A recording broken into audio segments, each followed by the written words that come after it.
Kita mengambil nasihat daripada Al-Habib Muhammad bin Abdullah bin Syekh Al-Aidarus di dalam kitab Idahu Asrari Ulumil Mukarrabin. Kata beliau, Al-Fatinu Zut tamyizil ladzi yuhkimu a'malahu ihkaman litastaqima umuruhu wa tansaliha syu'unuhu wa awwalu ma yanbaghi lil 'abdi ayyuna bihi fi sulukihi tazkiyata nafsihi wa tahdhibiha. Orang yang cerdas, kata beliau, bermula orang yang cerdas. Siapa orang yang cerdas? Zutamyiz, orang yang bisa membedakan, orang yang bisa menimbang-nimbang. Alladzi yuhkimu a'malahu ihkaman litastaqima umuruh. Yang mana ciri orang yang cerdas itu, pertama kata beliau, dia bisa membedakan mana yang baik dan mana yang tidak baik. Bahkan tidak hanya yang demikian, antara baik dan buruk, bahkan mana yang lebih baik untuk dia dahulukan daripada yang baik.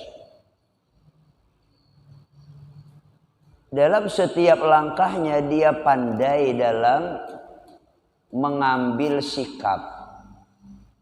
Di antara pertimbangannya, oh ini bagus tapi waktunya belum tepat, tetap dia tinggalkan.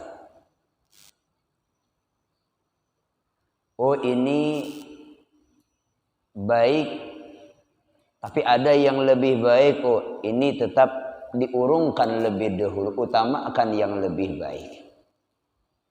Begitulah ciri orang yang cerdas dalam pandangan agama, dia pandai membedakan.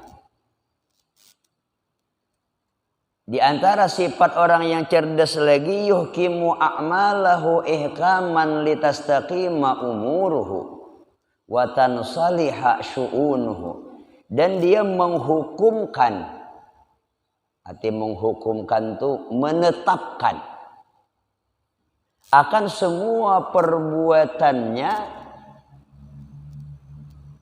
akan sebagai penetapan yang tujuannya adalah supaya lurus kehidupannya, supaya baik keadaannya. Nah, ini orang yang cerdas.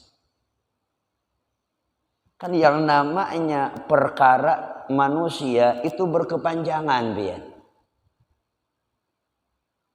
Mungkin sekarang baik, belum tentu besok baik. Belum tentu minggu depan bagus. Belum tentu tahun yang akan datang ya kita dapat masih menikmatinya. Jadi litastaqima umuruhu, supaya lurus semua perkaranya. Ini ciri orang yang cerdas dan bagus segala kehidupannya. Atau bahasa yang sederhana, orang yang cerdas itu pola pikir panjang. Dia tidak mementingkan misalnya penampilan sekarang, tapi dia yang dipikirkan ke depan. Contoh misalnya, ialah seseorang ketika dia misalnya baru menikah, mungkin kehidupannya masih seperti orang yang tidak terlalu pola pikir panjang. Yang penting ada yang dikerjakan, ada yang dimakan, selesai. Atau kadang-kadang ada duit, bawa jalan-jalan malam, makan di luar, selesai. Tidak pikir panjang. Tapi ketika misalnya diberi Allah Subhanahu wa Ta'ala, ada ya kita misalnya di rumah anak, mungkin pola pikir panjang. Nah biasa makan di warung, mungkin dia kita membungkus aja dah. Nasi masak seorang. Nah, kan pola pikir panjang. Kalau mau warung hari-hari, ya lah. Bertiga banyak biaya. Jadi lebih bagus nukar iwak masak, nukar misalnya ayam goreng bawa ke rumah masak nasi. Jadi pola pikir itu sudah berubah. Kenapa? Dia litastaqima umuruhu. Dia cerdas. Kalau begini batatarusan, pemasukan kita seadanya, bagaimana nanti persiapan keperluan anak, sekolah anak, masa depan anak. Lalu pola pikir panjang. Atau orang-orang yang kita sebagian manusia yang hanya mementingkan pandangan manusia, juga kadang-kadang pola pikirnya pendek dia. Mengutamakan penampilan, mengutamakan gaya. Kadang-kadang semua kita kadang-kadang habis semua hasil pekerjaannya untuk penampilan. Lupa dengan keperluan sehari-hari. Lupa dengan kita ungkus misalnya yang diperlukan untuk kita kehidupannya atau masa depannya dan lain sebagainya. Akhirnya perkara kehidupannya tidak lurus. Hati tidak lurus, lalu banyak masalah. Masalah satu belum selesai, timbul lagi masalah yang kedua. Masalah yang kedua belum beres, datang lagi masalah yang ketiga. Kenapa itu bisa terjadi? Karena dia tidak pandai menghukumkan, menetapkan semua pekerjaannya untuk kebaikan dirinya sendiri. Makanya kita di dalam hidup ini perlu bimbingan, perlu arahan. Sesuatu yang kita anggap baik kadang-kadang belum tentu baik.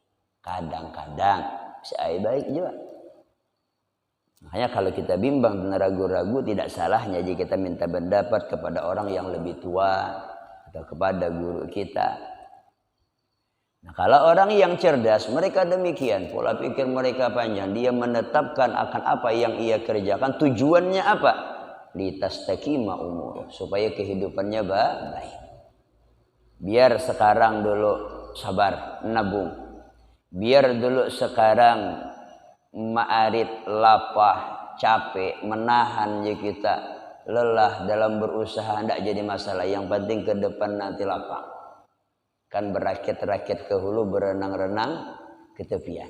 Biar sakit dulu, lapah dulu, capek dulu, tapi nanti hasilnya menikmati. Nah, dalam perjalanan seorang manusia supaya istiqamah umuruh fil hayatid dunya, supaya bagus perjalanannya dalam kehidupan dunia, bagus kehidupan kesehariannya, apa yang harus pertama ia perhatikan? Fa awwalu ma yanbaghi lil abdi ayyuna bihi fi sulukihi tazkiyatu nafsihi wa tahdzibiha. Adapun maka sesuatu yang paling pertama diperhatikan seorang hamba adalah di dalam perjalanannya menuju Allah Subhanahu wa taala, perjalanannya dalam kehidupan dunia, tazkiyatu nafsih wa tahdzibiha. Langkah yang pertama adalah membersihkan akan nafsunya. Ini yang paling pertama ya. Membersihkan nafsu wa tahdzibiha, dan mensucikannya.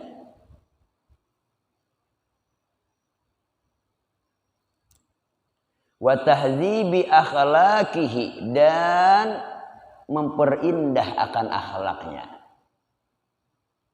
Tazkiyah itu maknanya membersihkan daripada kotoran-kotoran sifat nang kadabai, daripada kotoran-kotoran kepribadian yang buruk. Ini yang paling pertama. Kemudian bila sudah bersih, lalu disempurnakan dengan akhlak, diperindah dengan budi pekerti yang mulia. Istilah kita bercocok tanam itu belingai dulu, ya lah.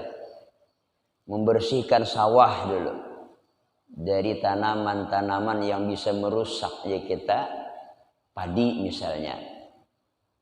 Setelah dibersihkan baru ditanami tanaman yang bisa kita ambil manfaat.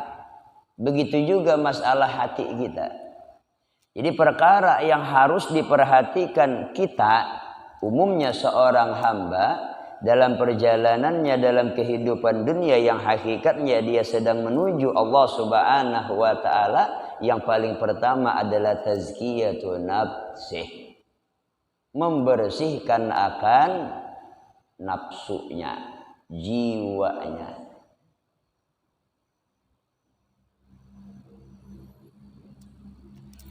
Kenapa kita ini yang harus yang paling pertama? Bukan memperbanyak ibadah sunat, bukan ibadah-ibadah yang lainnya, tapi yang pertama adalah membersihkan nafsu. Kenapa? Karena bagi orang yang berjalan menuju Allah ini harus didahulukan. Harus didahulukan. Didahulukan daripada puasa sunat, didahulukan daripada sembahyang sunat, didahulukan dari perkara-perkara sunat yang lainnya. Kenapa? Idza yanbaghi lil abdi ay yatawajjaha ila Allah biqalbin danis wa nafsin ghairi zakiyah. Karena seorang hamba yang berjalan, yang menuju Allah Subhanahu wa taala, itu kada layak kada layak menuju Allah dengan hal keadaan hatinya ini masih kotor, hal keadaan hatinya masih bercelumur dengan dosa, masih gelap dengan kemaksiatan kepada Allah Subhanahu wa taala. Oleh karena yang paling pertama itu dibersihkan dulu jiwanya, nafsunya, hatinya, sebelum dia menuju Allah, sebelum dia menghadap Allah Ta'ala.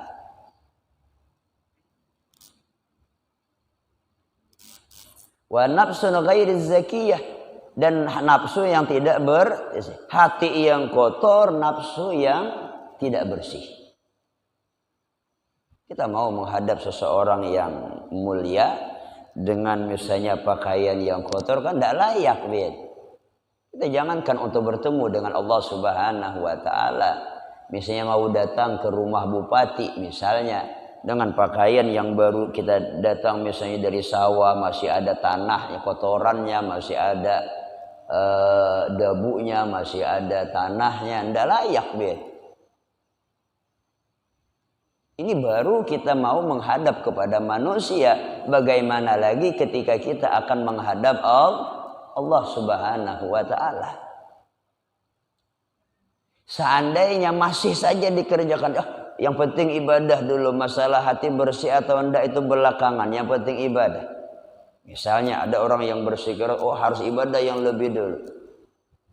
Kata Habib Muhammad lagi, fa innahu yut'ibu nafsah fi umurin rubbama kana akibatuha ay yarja'a al-qahqara. لأن الإنسان إذا لم يكن على بصيرة في أموره أو شك أن يتحير فربما أدت به الحال إلى الانحطاط والانتكاس.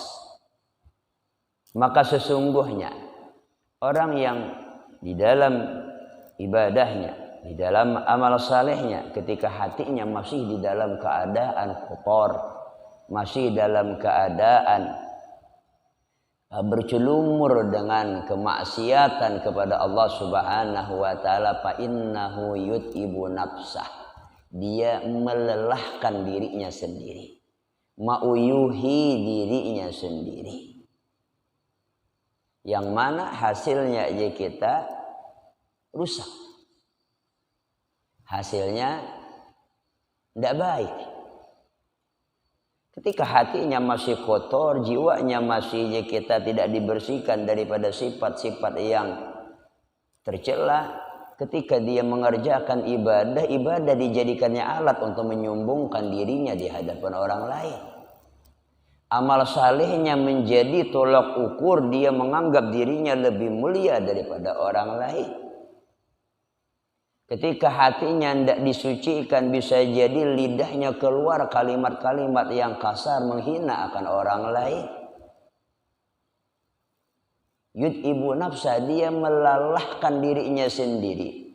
Sudah awak lapah beribadah, beramal saleh, kemudian dijadikan alat untuk menyombongkan diri sendiri, menghina orang lain, merendahkan orang lain.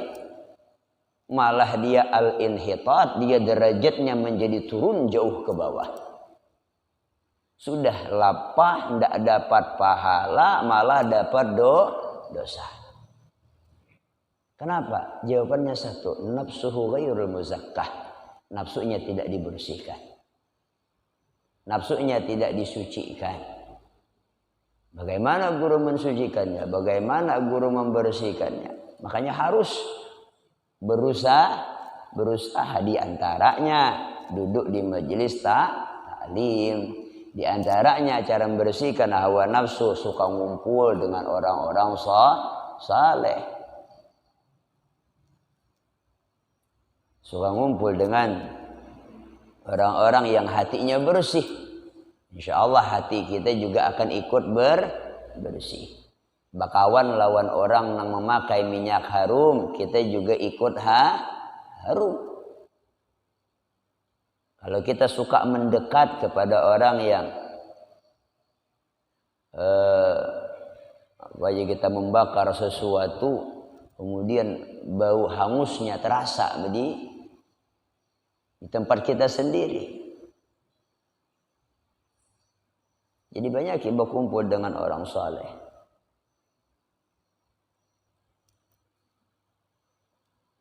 Ini yang paling penting sekali lagi adalah yang paling pertama diperhatikan seorang hamba, dia harus berusaha dengan sungguh-sungguh membersihkan nafsunya.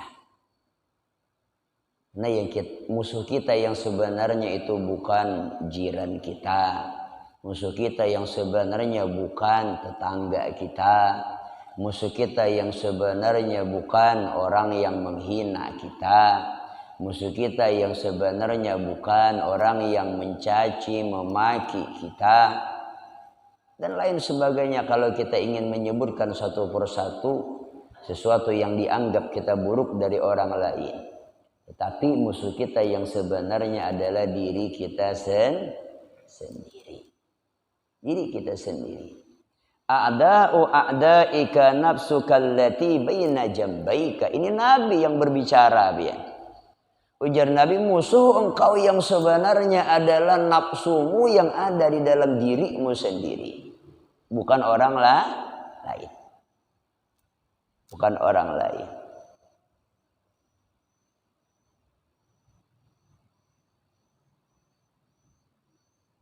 Bila kita tuh masih menganggap orang lain itu musuh kita, berarti hatinya kotor masih dia. Tidak pinandu balu. Bila masih menganggap orang lain musuh, mudah hati kita bersih seberataan. Amin. Orang yang ada di sekeliling kita cuma alat yang Allah jadikan sebagai sarana menguji keimanan kita. Mereka cuma alat, ya. Alat untuk Allah menguji kita. Ketika ada orang yang mencaci kita, sabar apa enggak? Ketika ada orang yang menghina kita, ingat kata Allah dengan aku di balik makna yang sebenarnya. Aku yang menggerakkan lidahnya, aku yang menggerakkan kakinya, aku yang mengeluarkan kalimat kasar daripada mulutnya. Aku. Semuanya perbuatan Allah.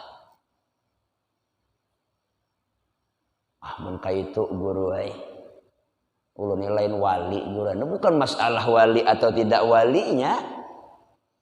Itu guru itu bukan wali nang kawan nang itu enggak. Guru berbicara tentang makna yang sebenarnya. Sampai kapan kita menganggap jiran kita, tetangga kita, orang-orang yang mencaci maki kita sebagai musuh kita, sampai kapan? Mereka cuma alat. Kita yakin la haula wala quwata illa billahil aliyyil azim. Tidak hanya mereka, bahkan kita pun tidak mampu mengerjakan ibadah tanpa pertolongan Allah Subhanahu wa taala.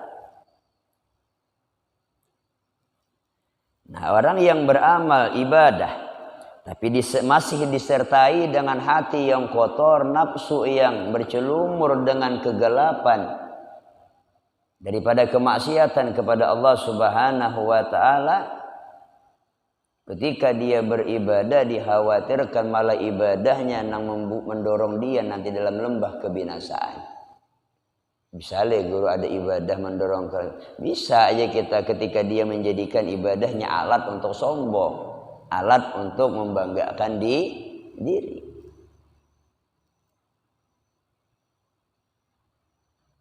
Karena tujuan di dalam beramal saleh adalah Allah. Tujuan di dalam beramal, beribadah, bersedekah, puasa, sembahyang adalah Allah. Itu tujuannya. Bukan membanggakan diri, bukan sombong. Tujuannya Allah. Allah memang tujuan tetapi tetap harus beribadah. Makanya kan dulu guru sudah pernah jelaskan perkataan daripada Syekh Abdul Qadir Al-Jailani ketika dia berbicara dengan ibadahnya sendiri. Wah, ibadah Syekh Abdul Qadir kan luar biasa. Tahajudnya, baca Qur'annya, masalah ilmunya. Kemudian Syekh Abdul Qadir Jailani mengajak bicara aja kita ibadahnya. Ya a'mali biki la nasil walakin la budda minki. Ya a'mali biki la nasil. Wahai amal ibadahku, dengan sebab engkau aku tidak akan sampai dengan Allah. Artinya aku sampai dengan Allah bukan karena ibadahku, bukan karena sembahyangku, bukan karena puasaku, bukan karena tahajudku, bukan karena nuntut ilmuku. Walakin la budda minki. Tetapi untuk sampai dengan Allah memang harus beramal. Kada kawa kada. Untuk sampai dengan Allah harus beramal. Tetapi bukan dengan amal kita sampai dengan Allah. Tetap dengan pertolongan Allah. Tetap dengan hidayah Allah. Tetap dengan inayah Allah. Jadi ibadah harus. Tapi bukan dengan ibadah kita sampai kepada Allah. Sebahagian orang memaham ketika sudah sampai dengan Allah ibadah tidak diperlukan lagi, itu salah, bin. Sudah makrifat, kada perlu sembahyang lagi, kada perlu puasa lagi, kada perlu enggak, itu keliru. Memang bukan puasa, bukan sembahyang, bukan zakat, bukan sedekah yang menyampaikan kita kepada Allah. Allah lah yang yatakarram alaina, Allah yang berpemurah kepada kita. Kita dikasihnya kemudahan sehingga sampai kepada makam yang dicintai oleh Allah. Makam ma'rifah, makam arifin. Tetapi tetap ibadah tetap harus.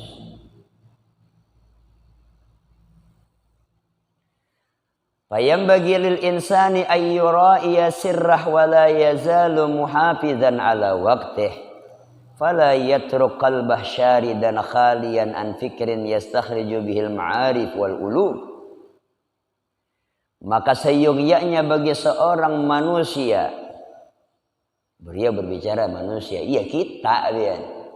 Maka seyogyanya bagi kita ayyura'iya sirrah, perhatikan hati kita bagaimana.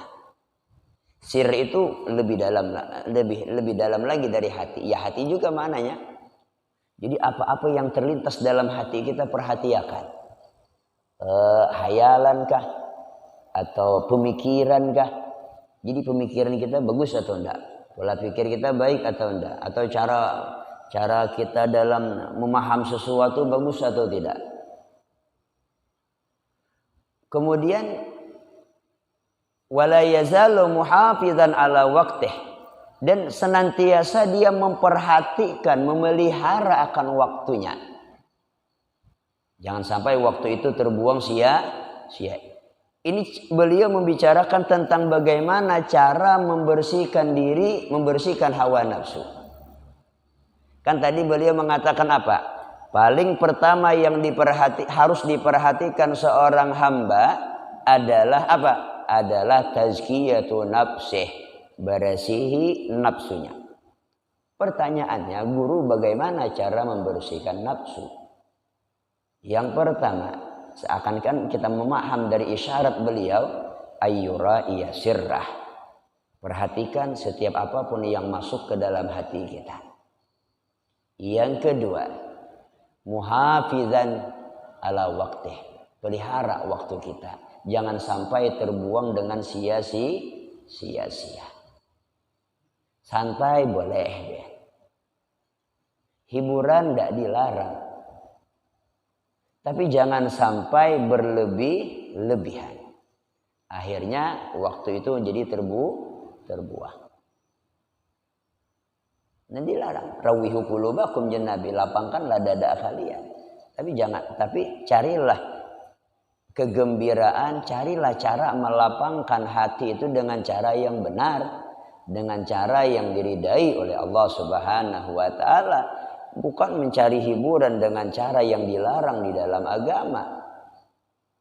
Bukan mencari kesenangan hidup dengan perkara yang bertolak belakang dengan syariat yang dibawa oleh Nabi besar Muhammad sallallahu alaihi wasallam.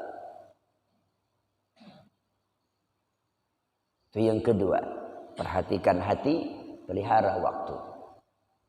Sama anak kita duduk yang seperti ini adalah muhafizan ala waqti. Kita memelihara umur, memelihara waktu biar. Sejam kita duduk sama-sama mengisi antara maghrib isya, itu waktu yang berberkat. Yang ketiga, fala yatruk qalbah syaridan khalian an fikrin yastakhriju bihil ma'arif wal ulum. Dan dia berusaha berpikir, tidak meninggalkan hatinya itu kosong daripada pemikiran yang mana dengan pemikiran dia mampu mengeluarkan akan pengenalan dia kepada Allah Subhanahu wa taala. Artinya dia berpikir, hatinya jangan kosong. Hati jangan kosong itu jangan pikiran kita ini dunia melulu. Perkara yang sifatnya hanya dalam kehidupan sementara itu aja yang ada dalam benak akal kita. Jangan, kata beliau. Jangan sampai hati kita ini kosong daripada pemikiran yang mana dengan pemikiran itu akan melahirkan beberapa pemahaman-pemahaman yang menambah ma'rifat kita kepada Allah, yang menambah ilmu kita kepada Allah Subhanahu wa taala. Contoh, ya sedikit hiburan tetapi ada makna. Tapi guru bukan nyuruh, hendak aja kita. Kita pernah melihat suatu film, termasuk inspirasinya ada, Biar. Tidak perlu ulun nyebut judulnya ini atau apa. Di dalam film itu ada seseorang pahlawan. Kalau yang paham mungkin ingat kisahnya.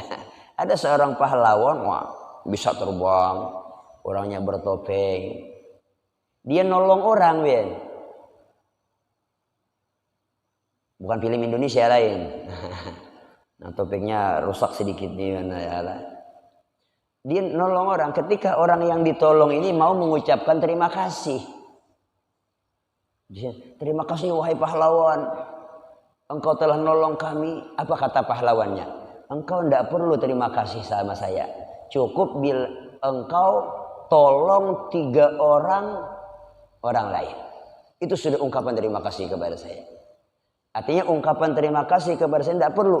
Tapi cukup saya minta engkau harus berusaha tolong 3 orang. Coba bayangkan. Nanti yang 3 orang tadi, yang 1 orang tadi, inggih, saya akan nolong 3 orang. Ditolongnya 3 orang. Nanti 3 orang ini bilang lagi terima kasih. Tidak usah terima kasih. Kalian tolong 3 orang. Dari 1 jadi 3. Dari 3 jadi 9. Dari 9 jadi 27. Dari 27 jadi... Dah apa lagi guru matematikanya. Ini namanya aja kita berpikir. Yang mana manfaatnya aja kita menjadi luas. Makanya kita salut, Pian. Ada sebahagian organisasi. Tidak perlu juga kita menyebut nama organisasinya. Tapi kita perlu mencontoh. Mereka itu, Pian, tolong menolongnya luar biasa. Ketika dia ada seseorang nang sekolah, lalu ada orang yang kaya disakulahkannya biar satu orang ini. Bisa sampai berhasil, sampai jadi pegawai. Lalu mau terima kasih, kata yang membantu, engkau tidak perlu terima kasih sama saya, cukup engkau nanti harus menolong satu orang lagi. Coba lihat, satu orang aja, tidak perlu dua, tidak perlu tiga. Engkau sekarang sudah jadi pegawai, engkau sudah punya gaji bulanan. Engkau harus juga menolong satu orang. Supaya juga berhasil jadi pegawai seperti engkau. Coba lihat. Bertambah pula orang yang berhasil. Akhirnya maju. Ini pola pikir yang harus kita tanamkan di zaman sekarang. Tapi kalau kita ya lamun perorangan mengongkosi satu orang mungkin sulit kita Kita bukan orang yang kaya, bukan orang yang sugih rata-rata ya lah, bukan orang yang banyak memiliki harta. Makanya diperlukan suatu sistem yang mana tujuannya adalah manfaatnya sekali lagi untuk orang banyak. Ini bila ada dengan kebersamaan, sesuatu yang sulit menjadi mudah. Asal bersama. Kalau kita masing-masing saurangan-saurangan biar satu persatu kita lemah biar. Bilah lidi tahu pian bilah lidi? Bilah lidi itu namun saya sebuting piannya man orang mata tak patah. Tapi kalau bilah lidi diikat 100 bilah lidi diikat jadi satu sulit untuk dipatahkan. Makanya itulah diperlukan Nabi kita menggambarkan dalam hadisnya al-mu'min lil mu'min kal jasad kal bunyan yashuddu ba'dahu ba'da. Seorang mukmin dengan mukmin yang lainnya itu seperti bangunan yang satu dengan yang lain saling melengkapi. Saling mengukuhkan. Yashuddu ba'dahu ba'da. Ini yang harus kita rapatkan. Makanya di antara tujuan majelis yang kita bangun at-ta'awun, majelis tolong itu ingin kita merapatkan pian barisan. Guru cuma mengelolakan, guru cuma mengarahkan, guru cuma mengaturkan supaya tujuannya itu akan kembali kepada masyarakat kita secara umum. Ini harus yang demikian. Supaya kita berjalan bersama, berjalan menuju daripada keridhaan Allah Subhanahu wa taala. Kalau kita berjalan masing-masing sulit. Makanya fala yatru qalbah syaridan khalian an fikrin. Jangan sampai hati kita kosong daripada memikirkan, yang mana dengan pemikiran tadi kita mampu melahirkan pemahaman atau menambah pengenalan kita kepada Allah Subhanahu wa ta'ala. Tapi ingat, kembali nanti yang namanya musuh kita yang sebenarnya adalah nafsu kita. Makanya jadi guru rajin dengan kekawanan. Cukup setiap orang yang ikut insya Allah dia akan untung. Kita tidak perlu memikirkan orang lain. Bila kita ikut untung sudah, tidak perlu memikirkan orang lain. Kadang-kadang kita menjadi terhalang ketika masih ada pemikiran kita kepada orang lain. Makanya ada istilah kata waktu guru pelatihan di Banjarbaru selama 6 hari. Pelatihan guru ada 4 pelatihan dan guru suka nambah-nambah pengalaman. 6 hari bermalam di daerah Banjarbaru. Alhamdulillah Allah Ta'ala mengumpulkan guru dengan seseorang orangnya tapi dia punya sekolahan motivator ya. Motivator itu orang yang hebat di dalam motivasi. Jadi katanya bagus guru di dalam sistem kita membuka pola pikir masyarakat itu memakai metode UBSA. Untung buat saya apa? Yang penting kita untung selesai dah. Tidak perlu mikirkan orang lain. Kalau kita masih mikirkan orang lain, kita tidak maju-maju biar. Contohnya, guru biasanya pernah biar. Ada undangan baca manakib. Untung baca manakib sambil makan-makan. Cel, paman jalan. Buhuma lah paman jalan. Dak guru. Jun kenapa kada buhuma? Agah guru aja. Banyak sopan laki. Sopan gunung. Oh ya kajalan. Ada jawabannya. Adban untuk koni pulang. Kenapa paman kada dilingai nyaman bahuma? Napa guru jadi ada duitnya? Jangankan guru aja membuka pahumaan mah huruf baris gin lapah. Satu alasan. Ada nang lain jauh lentakoni. Kenapa paman kada bahuma? Ada ai pangguru duit. Tapi di kiri kanan guru aja tagah sama ai bohong. Makan tikus suara. Ada juga alasan dia. Masuk akal benar juga alasannya. Tapi ada alasan yang salah bian. Nah ini kata ulun tadi, pola pikirnya untuk kita orang yang dipikirkannya. Jangan kenapa kada bahuma menyamani penyatruman dari gue dilingai. Ada bian. Jakanya lingai bang urut jalan. Mau dilingai gue aja pahumaan menyamani buan penyatruman dari. Nah salah aja ulun. Lo langsung tatak bian salah bian pemana aja lu pikir kayak itu. Salah bian. Nang bagus aja kita mau ada duit ada misalnya balabian tetap lingai. Masalah ada orang misalnya umpat ya aja kita misalnya nih mencari rezeki ya selama jalannya bagus saja jangan nang ampun orang nang bekurungan diambil tuh lain pulang kisah ya lah. Nih sumur orang aja kita diiwakiakan tuh lain pulang kisah. Artinya nang secara wajarnya aja nah. Kita lingai kawa kita bahuma. Seandainya banyu dalam kada kawa bahuma ya kawa kita masang lalangit, kawa kita masang rinji, bejukung kita nyaman, banyak keuntungan yang kita dapat. Ya kawa masalah rezeki hasilnya ya kada banyak sedikit ya alhamdulillah ada. Muntagah sama sekali kada dapat napa-napa kita pian. Setahunan 10 tahun kada dilingai, maraga aja kita menyamani buahnya dari kada ditaulin apa-napa kita pian. Nah ini yang harus ya kita. Artinya pola pikir yang penting. Jadi alhamdulillah mudahan jadi pahala seorang. Ada orang pembejokong lalu tambahan pahala kita. Ada orang mengik dapatnya iwak dapat pahala kita juga punya rezekinya. Inya kau mau ongkosi anak bininya makan ya alhamdulillah. Mun dibarinya inya paham ngarannya. Nah, mun kada dibari ya pahala pasti dapat kita. Nah ini yang harus pian. Harus dibuka supaya lalu dirasakan je kita kegawiannya lainnya dapat gawian kita dapat hasil pilihnya musim bahuma kawa kita bahuma nang masang rinji di pahalatan kawa aja nah karena guru aja ada aja karena guru aja mentalo dilingai pas ya rusak aja lalangit ciri lalangit terusi jangan lalu di situ ya dan lain sebagainya. Nah kembali itu namanya fala yatruk qalbah syaridan khalian an fikrin. Jangan sampai hati kita ini kosong daripada berpikir. Berpikir yang pikiran itu menghasilkan pemahaman-pemahaman yang benar. Pemahaman-pemahaman yang mendekatkan diri kita kepada Allah Subhanahu wa taala. Bukan pemahaman yang dilahirkan yang malah dari hawa nafsu atau menjauhkan diri kita dari Allah Subhanahu wa taala. Nah kemudian wa kadza la yukhli fi'lan min af'ali an-niyatin shadiqatin fa innan niyata ruhul amal.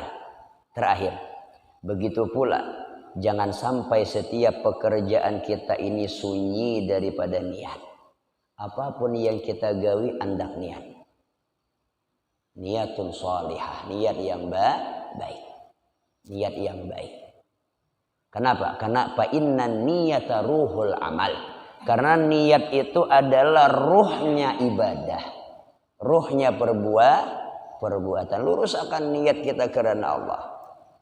Makanya jar guru lawan kekawanan nang dekat nang mahir bicara kadana santai-santai rupandiran lawan guru jar ulun buhan pian telah bila membantu guru jangan niatakan membantu guru niatakan membantu agama Allah Ta'ala jangan niatakan membantu guru niatakan membantu agama Allah nang buhan pian nang gotong royong balingai batanam niatakan membantu agama Allah. Nabian gotong royong misalnya ada ini ada itu niatakan membantu agama Allah jangan niatakan membantu guru jangan Kalau buhan pian niatnya membantu guru, ketika melihat sikap guru beda dengan pola pikir buhan pian itu bisa semangat pian menurun. Motivasi pian bisa menurun pian. Tapi kalau niat kita adalah karena Allah, itu kita tidak memandang siapa. Tapi yang kita pandang niat Allah. Memang guru juga dipandang ya lah, tapi niatnya memang secara zahir guru juga nanti gini, tapi niatnya adalah membantu agama Allah Subhanahu wa taala. Jadi fa inna niyata ruhul amal, karena sesungguhnya niat adalah ruhnya amal. Berarti namanya mun amalnya bagus, niatnya kada bagus atau kada bungas. Biar sebungas apapun bibiniannya lah. Oh, artis napa paling bungas tapi rohnya kada lagi mati. Nang lagi ngedawan lagi sakalam bu. Kada bu. Makanya jar ulama hakikatul hayah hakikatul jamal fi ruhih. Hakikat kebungasan yang sebenarnya terletak di dalam rohnya, bukan pada rupa wajahnya, ketampanannya ndak. Biar bungas, biar tampan, tapi orangnya kada beruh lagi ampi bungas biar. Jadi hakikat kebungasan itu di dalam hati. Mudah hati kita bungas sabarataan. Amin ya rabbal alamin. Wal qalbu idza khala anil fikri wallahu a'lam. Insyaallah kita sambung pada pertemuan yang akan datang. Mudah-mudahan umur kita amin. Bismillahirrahmanirrahim. Alhamdulillahirabbil alamin. Wa sallallahu fakina alina tawil Allahumma ya muhawwil abal hawil ahbalana illa asanil hal. Rabbi zidna ilma warzuqna fahma wa sallallahu alaihi wasallam Muhammadin sallallahu alaihi wasallam. Alhamdulillahirabbil alamin.